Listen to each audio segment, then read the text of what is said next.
Right, yes, Evan, so we're on to our final texture now, and we are going to be having a look at this insect wing, okay? Now, for this, what we are going to have to do is we are going to have to think about, again, the shape, the line, and the tone to build up this texture, okay? So the shapes that we can see, we do have some simple geometric shapes, so we do have some squares and some triangles, but then we also have some rather odd looking little shapes that are created by all these crisscrossing lines as well. And when we're looking at line, we are going to have some really thick lines, we are going to have some really thin lines as well. And then we're talking about tone, we've got the full range, so we were not really going to be adding any tone down here in these really light sections, but then obviously in the darker sections up here we are going to have to create a bigger appearance of tone there, okay? So I'm just going to pop my image out of the way. I'm going to make sure that you can quite clearly see what I am doing here, and I'm going to have a go at drawing it out in this top section for you. So the first thing that we are going to have to do is we are going to have to make the thickest part of the insect wing, and it comes in from the top right hand corner. And it's a very thick line, and it comes to almost a little point, and then it starts to tilt ever so slightly back upwards to the other side, so we end up with a bit of an angle like that, okay? And then from the top of that section we have another line just above that is quite a lot thinner that follows the same angle, okay? And then each of those sections have a little line that comes down that breaks it into these square shapes.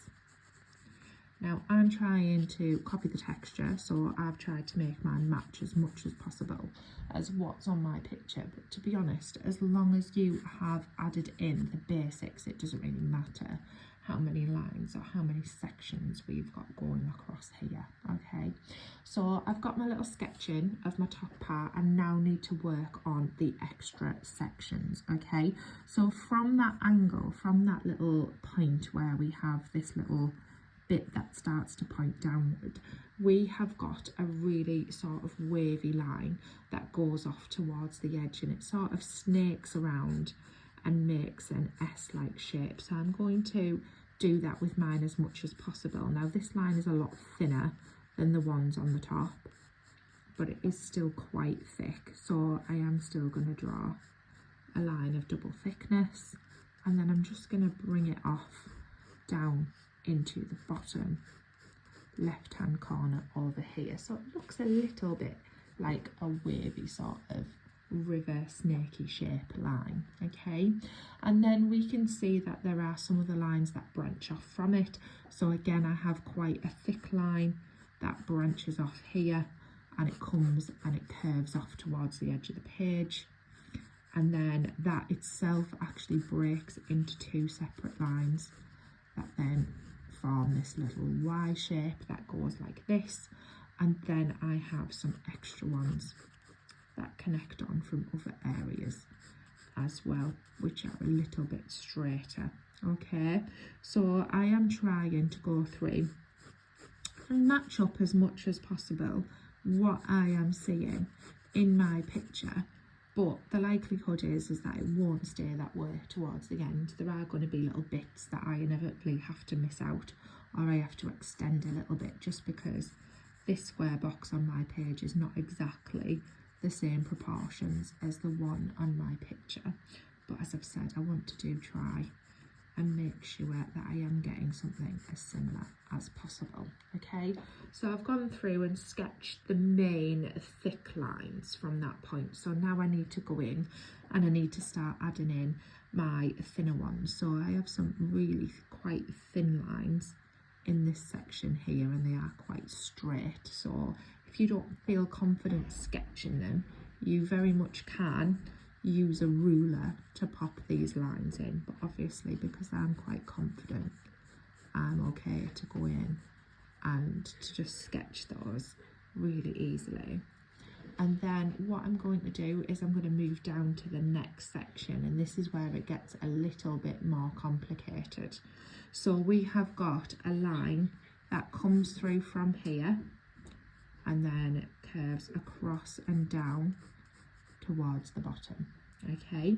and then that sort of branches up and gives us these random shapes towards the middle. So I've got little triangles, I've got something that's almost like a square that's gone a bit wonky, and then I've got this shape here which is like a rectangle with a pointy top going into another rectangle with another pointy top, and then these sections are then created by lots of little diagonal lines breaking up that section there.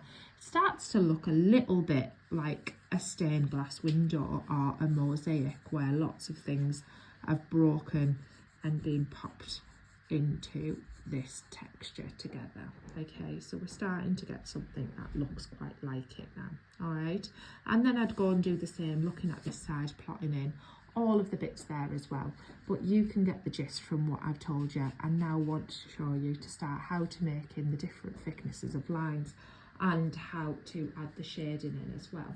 So what I'm just doing off screen is I'm just quickly going to give my pencil a nice sharpen, because if you don't have a sharp pencil for this, then a lot of your lines are not going to look as dark and as crisp as they should do. Okay, so I'm going to start back with the line that we started with at the top up here. Okay, so this is a very big, thick, dark line, but we can actually see some white highlights towards the centre of it. So quite similar to how we did with the feather, but only this time I'm working a lot darker.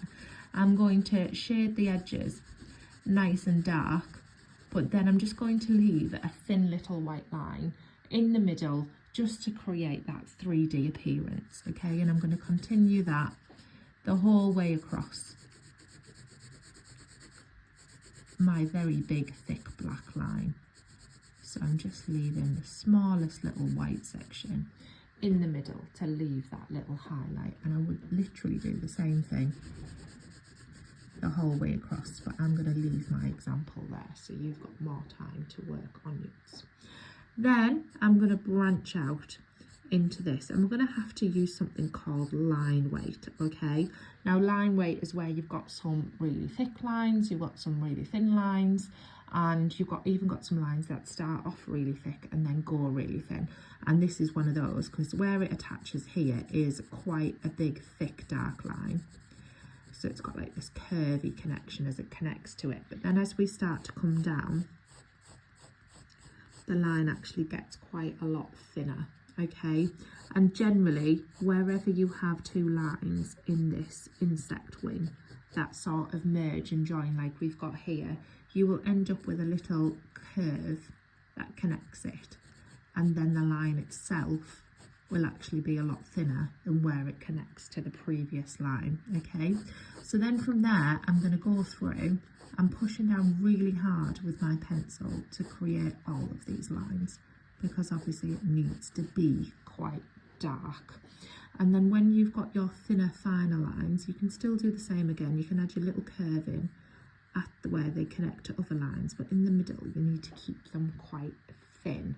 Okay, so then it's just a case of working through, looking at your image and picking out which line needs to be thicker, which line needs to be thinner, which line needs to start thick and end thin, and vice versa, and just remembering to create those little curves at the end of each line where it connects to another, and you will inevitably end up starting to make something that really does look like an insect wing.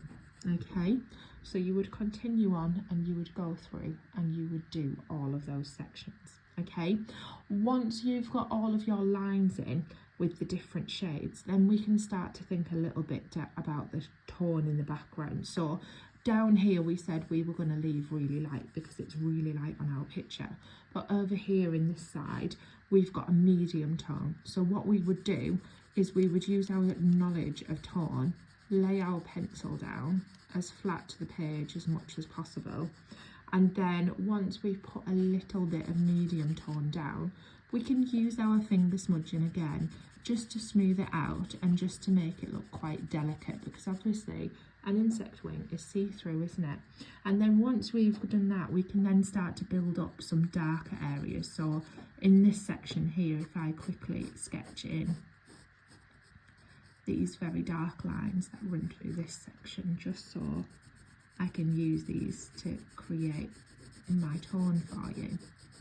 Then we can start to layer a little bit of tone up on top. So again, I'm going to keep my pencil quite flat to the page, but it goes quite dark back here, and then as we start to come out, it gets a little bit lighter.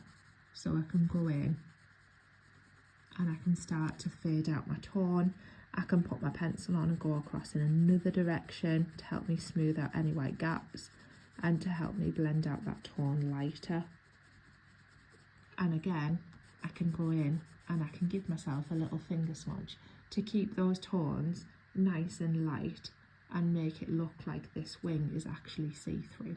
Okay, so now I've showed you the skills for each part of that texture. It's over to you to continue on your own.